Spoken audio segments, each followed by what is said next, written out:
Is there a case for Auburn to play Walker White moving forward?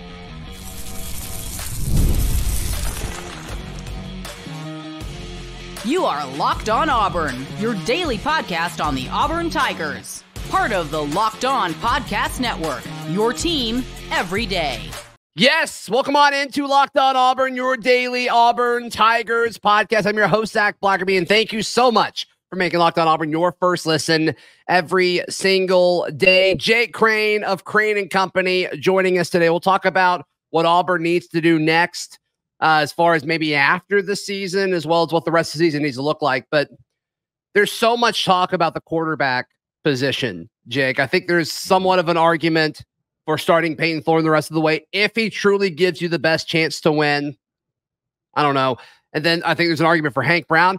And then there's obviously a growing argument, or at least a growing desire or interest amongst the Auburn fan base to see Walker White. Before we clicked record, I asked you point blank, what does Hugh Freeze need to do? And you say, play the young guys. But I guess the question when it comes to quarterback is, how young? Yeah, well, and it's unfortunate that you're at this point. And I think when we use the term, best chance to win, we have to look at the long term too. Like, this is coming down to next year for Hugh Freeze. Like, I really believe it is. Like, not saying that if he goes 8-4, something's going to happen. But if he goes 5-7 and it's ugly like this again, then it's, regardless of recruiting, that there's going to be a lot of movement that could possibly, end his tenure at Auburn. I hope that doesn't happen. I still believe he's going to turn it around. But at this point in time, if you look at all the mechanics of it, by playing Payton Thorne, you are basically just kicking the can down the road. Does he give you the best chance to beat Texas A&M right now? Most likely, because we haven't seen Walker White, right? We haven't, seen him in a game, and they've done that for a reason. But now you can put Walker White out there and not burn his red shirt. And what's the worst thing that's going to happen? So you're going to lose? You think Walker White makes more sense to play right now than Hank Brown? Hank Brown will never be the starting quarterback at Auburn for a season. And I like Hank, but he's not the future. They've out-recruited him already. You can say what you want. Maybe right now he's further ahead than Walker White. I'm not at practice. But I don't think Hank Brown, and I'm not saying he's the worst player ever, and I'm not saying he needs to transfer or whatever, but they're already out recruiting him. Deuce Knight is going to come in and be probably better than Walker White or better than Hank Brown is early. So you're really wasting time there too, in my opinion. So if Walker White has a chance to be the guy next year, why would you not let him get out there and get valuable reps? Make your mistakes now. Get them on tape.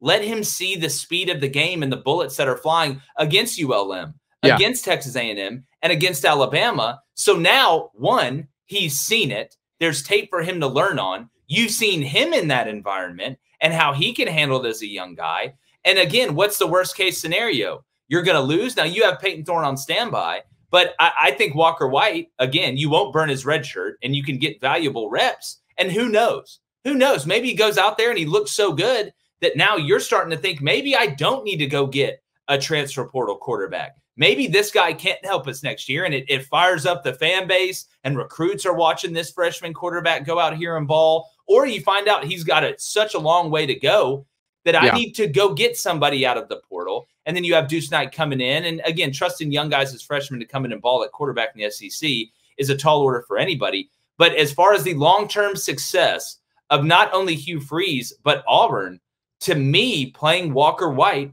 makes the most sense. And you know what? If he goes out against ULM and he looks awful for a quarter and a half, you got Payton Thorne sitting back there. Just bring him back in the game and ride it out. But just fundamentally, to me, I think Walker White is the play here. So Auburn's going to have to get a transfer quarterback regardless. It's now like, which transfer quarterback do you get? I mean, especially in this scenario that you're talking about, the case you're making for Walker White, I'd have a hard time seeing Hank and Holden Geriner stick around if Walker White hopped them and he kind of got the chance to end the season. But even if they did, it's like, okay, you're not going to have Payton, and none of us think Holden's going to be on this team next year. You're going to have to get another quarterback anyway, just from a numbers point of view. Now, do you go out and get the 7-figure quarterback, the Cam Wards of the world, or do you go get a journeyman type guy that, maybe could be a serviceable backup or a veteran in the room, and maybe you bring him in to compete for the job? We'll just kind of see what happens. Regardless, Auburn is going to have to get a quarterback in the portal. The thing I want to ask you about with what you just said, though, and this is, just from your coaching background, Walker White all season has been the scout team quarterback. And so my biggest pushback to all the Auburn fans that have said, like, all right, it's time for Walker White, has been, well, like when you look at the freshman quarterbacks all throughout the SEC or all throughout college football that are playing okay, they're getting these reps in practice, and it doesn't seem like Walker has gotten that this year. How big of a deal is that? And can you give him enough in 2 weeks with this bye week to get him ready for the season? Well, that's why I think the bye week's so important. And again, you're going to take some off the plate. I think he gives you kind of a different element. You look at from a running standpoint too, kind of the way he's built. And there are no guarantees, but you do have time. And you have a game kind of like what we saw with Hank Brown against New Mexico to kind of get him warm. You've got kind of a bullpen, as you would say. Look, ULM can beat Auburn. I'm telling you right now, they can.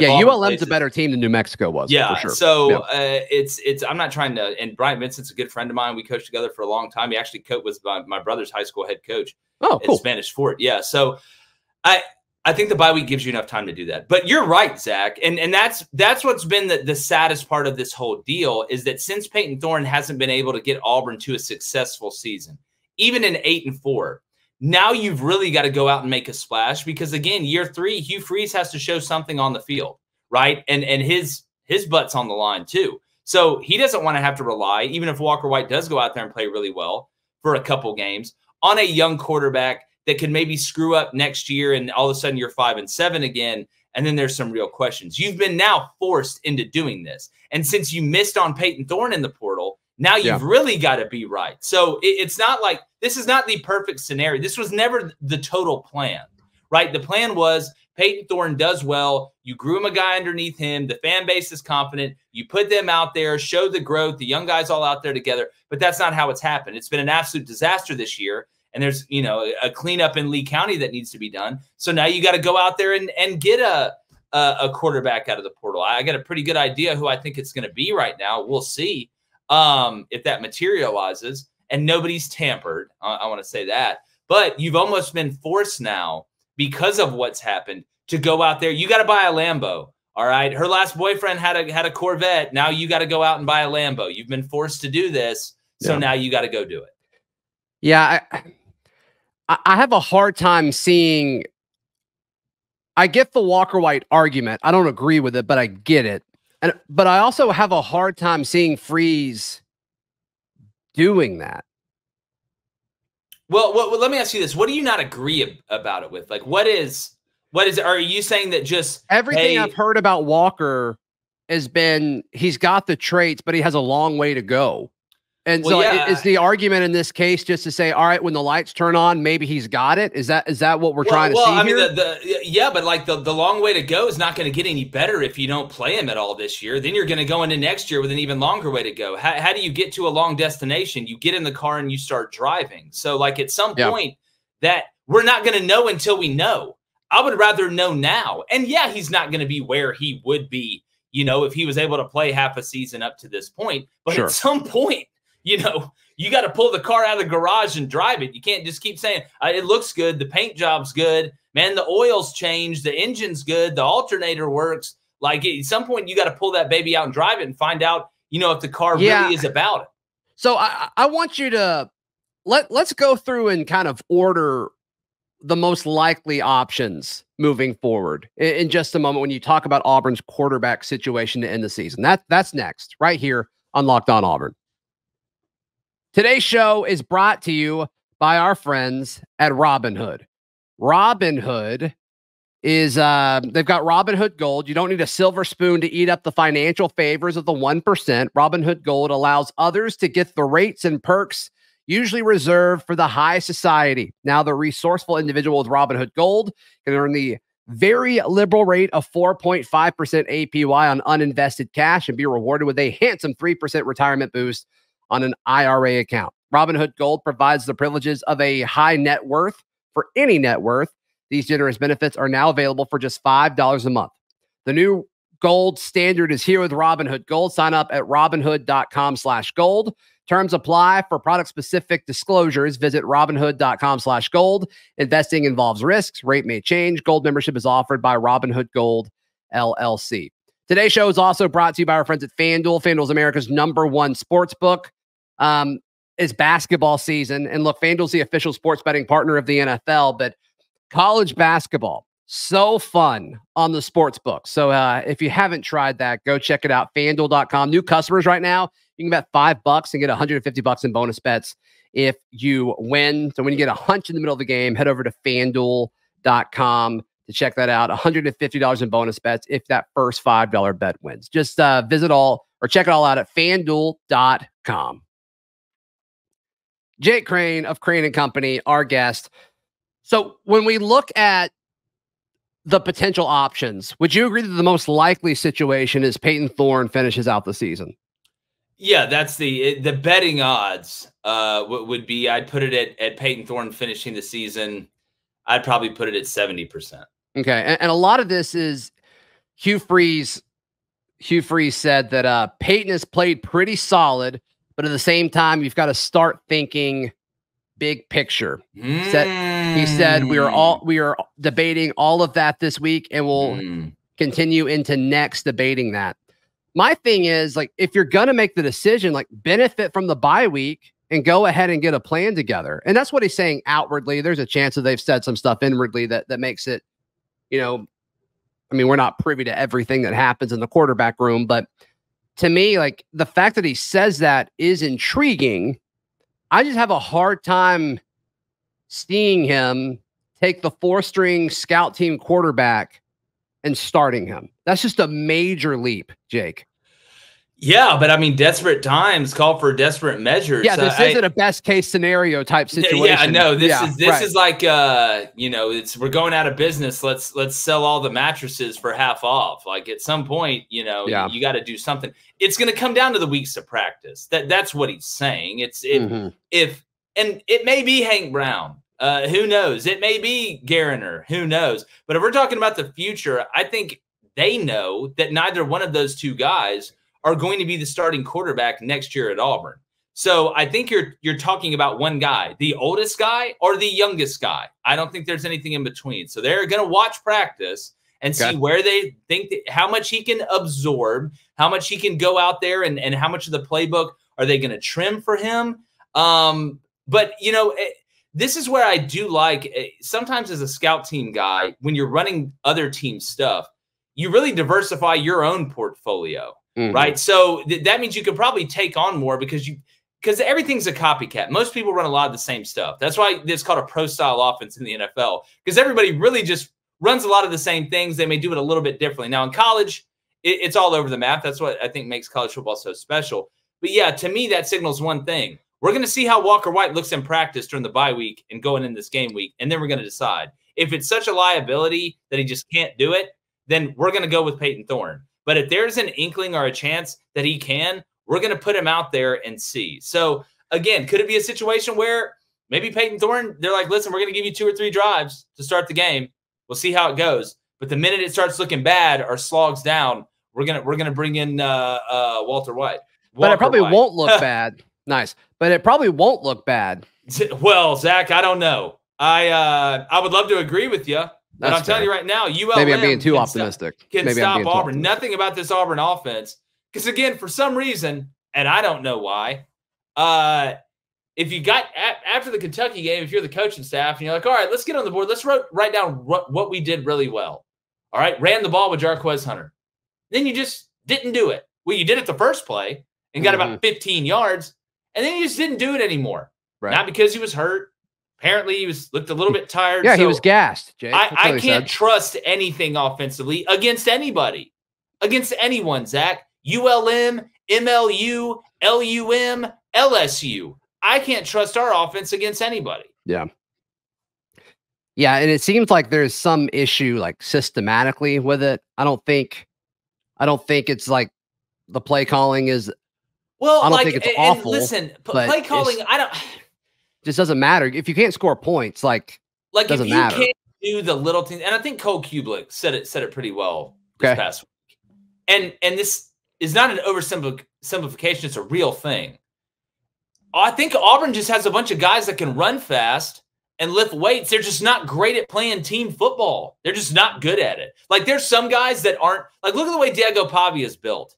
If he walked in the room, you wouldn't be like SEC starting quarterback, but he's a good football player. Sure. There's nuance to it, right? So I just think Auburn doesn't have those guys yet, and it's frustrating. So play calling, it needs to be better. Give the ball to Jarquez Hunter, do the obvious stuff. But, Zach, I've been a part of teams where the play caller was awful, but they look like geniuses. You give me LSU's offense last year or with Joe Burrow, it doesn't matter. I'll draw a circle and a smiley face on a piece of paper, and we'll score 40 points a game. I've seen coaches that are geniuses, savants, but with bad players or players that aren't good enough to do it, it doesn't matter. But it doesn't all seem like it's talent, though. No, Jake? It's a mix. That's the worst part, Zach. I wish it was just one thing. That's why how many times have I come on the show and said, you can't be under-personnelled, poorly coached, and undisciplined. You have to pick one of them. Either you're not as talented, but you're so disciplined and well coached up that you can win games, right? Or you're so talented, you can afford to be undisciplined because you're that talented. Auburn is neither. They're like all of the bad things together. Not the worst, but we're not great at anything. Mm-hmm. Yeah, it seems like Auburn, in most of the losses, they've been undisciplined and not coached well. I think in most of the losses, the talent hasn't been the issue. Well, I think offensively, to a point, it has. I think that's why what you've seen with the defense. Look who's making all the plays on defense. The young guys. Yeah, right. Because they're better. They're better football players. Mm-hmm. So they also seem to want it more at this point, too. Is that fair? Is that entirely fair? I don't know, but it does seem like look, life isn't fair. You get paid now. I don't want to hear about it. I don't cry. Cry me a river. That's fair. All right.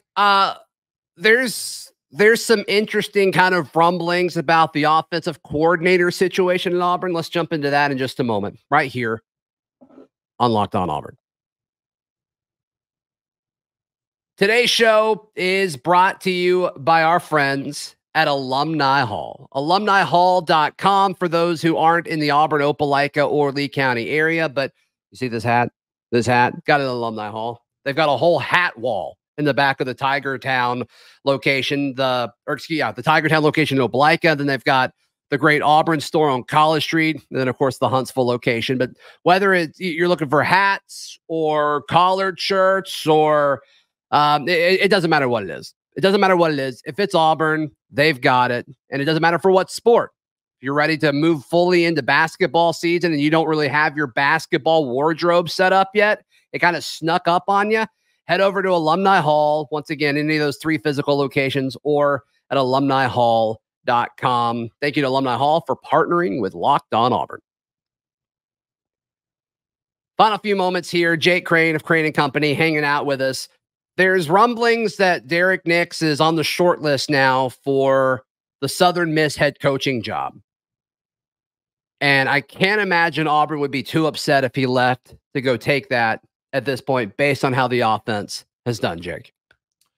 Yeah, and that's an opportunity. Even if the offense was humming, I don't think Derek Nix would turn down. He played there. He's a really good player there. I hated to see Will Hall get let go. It's a guy that I know pretty well and got a lot of respect for, but it was time for them to do that. So that would be like the perfect situation, right? Instead of having to fire somebody, which it's not all on Derek Nix. I mean, the buck stops with the head coach, and he's an offensive guy, and he's calling the plays. It's very hard for you to be the one that doesn't call the plays, yet you're the one that pays the price when the plays don't work out. That's a tough deal. But it's part of it, and you kind of know there's a chance of that when you take a job like this. So that would be the perfect scenario. I would not be shocked if there was some other movement on the staff. When you have a year this bad, you want to show the fans you're making changes. But on that same, go ahead. Well, I mean, who on this offensive staff would you say is kind of like, Hugh Freeze has got to consider, like, if he's got a spot, that same spot in the future? Yeah, well, I don't know if it's as much on the offensive staff. It's definitely not on the defensive staff. And there's another element to this. It's the recruiting element too, right? So, yes, right. You don't want to let a guy go that is one of your best recruiters. That one of the reasons you're having some of these guys come to Auburn is because of him. That's a tough place to be. I don't think Auburn's there yet. But to me, I think, and look, I don't root for anybody to get fired. I was the special teams coordinator at that level for a while, but Auburn's got to fire whoever's in charge of special teams. The Tanner Burns guy, I don't know if he's a GA, an SA, a TA, or whatever. You've got to get somebody else. I think he's an on-field guy because they want him recruiting. And it's not just the missed field goals. I understand that McPherson has stomach issues. Magoo hasn't gotten better. He's gotten worse as the years gone through. But its coverage hadn't been good. I mean, Auburn gets more flags than a NATO meeting in the return game, to the point where Hugh Freeze had to tell him to fair catch everything. We do stupid things. And seeing Auburn being bad in special teams is really weird. And it's been bad for 2 years. He's got to go. You got to get somebody in here that can coach it up, because this guy just can't do it. And I hate to be like that, but at the end of the day, if I want to make everybody happy, I'd sell ice cream and cookies for a living. So Auburn, I think that's a move that's got to be made. On the defensive side, hell, you may have to give some of them cats a raise. Yeah, I think they're worthy of it for sure, because not only are they doing well as far as getting these younger guys ready quickly, but they're also recruiting so well. They're the best part of the team by far, 100%, in a way. 100%. So, yeah, do everything you can to hold on to this defensive staff. I mean, Von Trell is a guy that we kind of had to talk ourselves into because he was hired so late. It's like, he's ready to go, dude. And he can recruit. He's been awesome. It's like the drum set off Step Brothers. Just with the defense, don't touch it. Don't touch it. Don't look at it. Yeah, don't touch my drum set. Yeah, right. No. Yeah, I know Cops doesn't come on till 4. Don't touch the defense. The special teams guy, bye. Got to get out of here. What about on offense? Where are you on offense? I mean, again, like Hugh Freeze is the primary guy, the play caller on offense, which means you're helping develop the game plans, which means you're in those meetings. So when I look technically, Auburn's offensive line, they haven't been great, but I don't think they've been horrible. The pass, I know they've been beat up. They missed in the evaluation process, I think, at some spots when it comes to the transfer portal. So I don't think outside of Derek Nix taking a job at Southern Miss that there's one group that I can look at and say, well, because I mean, look at the wide receivers. You got some young guys; they haven't blocked well, but Marcus Davis has a very, very bright future. He's a guy that can really recruit. So I don't think you make any more moves other than that. You hope the Derek Nix one kind of takes care of itself. Yeah, I mean, if you're bringing in hopefully like an offensive coordinator that's trending up, do you want to be in a situation where you can say yes, you can bring a guy with you, or you can go out and hire a guy to be part of your staff? Well, look, if Hugh Freeze is going to call the plays, you obviously want to hire as your OC or whatever title you're going to give him, the head guy that's under you on the offense. You want him to know what's going on offensively and be smart. But if it's me and I'm calling the plays and I'm the one that's developing these game plans, with the help of the other coaches, I'm going to go get the best recruiter out there. You want to know the best way to help me? Go get me the best players. You want the best way to make me look smart calling plays? Give me the players to make me look smart calling plays. You see this all the time with defensive coaches too, that run the defense, right? A lot of times that DC is just a great recruiter that continues to learn and evolve under them. Saban did it at Bama forever. He was really the DC. Glenn Schumann's a hell of a coach. Kirby's the DC. Okay, like they're running Kirby's stuff, which is Saban's stuff. So to me, I mean, look at who's the offensive coordinator for Texas. Exactly. Sark. You know what he is? An unbelievable recruiter. So that's what I would go do. Yeah, I get it. Jake Crane of Crane & Company, thank you so much for your time. As always, how can people check out everything you've got going on? Easy to find, man. I know times are tough, but basketball's here. I feel really good. Who'd have thought that the SEC runs through the state of Alabama in basketball? Let's go. Who would have ever I know everybody out there right now is just shocked by that. Is me if you've been following it. But yeah, go to YouTube, Crane & Company, CRAIN & Company, Apple Podcasts, Spotify, all that stuff. Come hang out with us. Yep, absolutely. Hey, please like the video. Please subscribe, and we'll see you next time. This has been Locked On Auburn.